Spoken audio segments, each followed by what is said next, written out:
nhiều cái từ đó bị xe là bao giờ nơi không sạp đá đấy tới ban mà hai chân tu tiếng về lịch trình chạy Campuchia ban score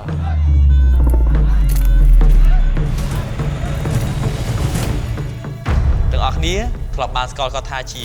filmmaker ชี producers ชี entrepreneur ชี CEO ชี co-founder របស់ភ្លើងគប់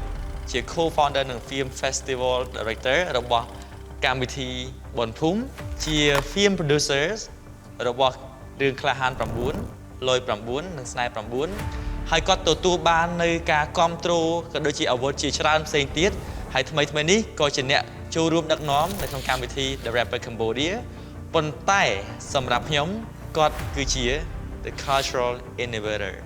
ជាអ្នកបង្កើតនៅនវានុវត្តន៍ផ្នែកវប្បធម៌និងសិល្បៈរបស់ប្រទេសកម្ពុជាហើយគាត់គឺជាលំអរពេជ្រ